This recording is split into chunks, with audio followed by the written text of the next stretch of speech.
हिंदू धर्म में एकादशी का विशेष महत्व है। साल भर में 24 बार एकादशी आती है। इस बार जो एकादशी आ रही है, इस दिन तुलसी का कुछ उपाय करने से साल भर लक्ष्मी नारायण की कृपा बनी रहेगी। भारतवर्ष में अनेक प्रकार से त्यौहार बनाए जाते हैं और तिथियों के अनुसार अनेक प्रकार से व्रत किए जाते हैं। वहीं पूरे भारतवर्ष में हिंदू धर्म को मानने वाले एकादशी को बड़ा महत्व देते हैं और एकादशी व्रत करते हैं और भगवान विष्णु भगवान का पूजन करते हैं। शास्त्रों में कहा गया है कि एकादशी समस्त पापों को नष्ट करने वाली कही गई है और भगवान के परम पद को प्राप्त करवाने वाली और वैकुंठ को देने वाली कही गई है।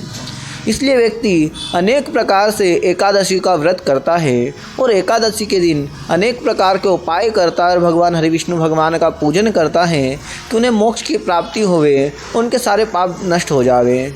और इसका संबंध पितरों से भी कहा गया है कि हमने देखा होगा कि अनेक जगह पर जब हम पितृ कार्य आदि कार्य करने जाते हैं तो वहाँ पर एकादशी का व्रत का संकल्प करते हैं कि इतना एकादशी हम अपने पितरों के निमित्त करेंगे, इतना इनके निमित्त करेंगे। इस प्रकार अनेक प्रकार को पुण्य देने वाली एकादशी जीवित व्यक्ति के भी करता है और मृतक के निमित्त भी एकादशी की जाती है।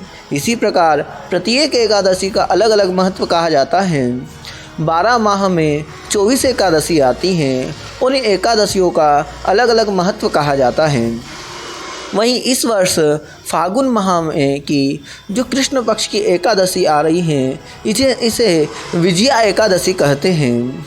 कहा जाता है कि विजया एकादशी का व्रत जो जातक करता है उसे हर कार्य में विजय प्राप्त होती है, उसको हर क्षेत्र में विजय प्राप्त होती है।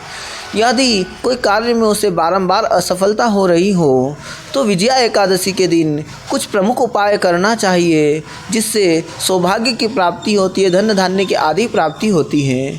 इसमें प्रथम उपाय कहा गया है कि यदि किसी जातक को बारंबार नौकरी या अपने किसी कार्य में विघ्न आ रहा हो तो उसे माँ तुलसी के पौधे के समीप विजया एकादशी के दिन घी का दीपक अर्पित चला कर तुलसी चालीसा का पाठ करना चाहिए।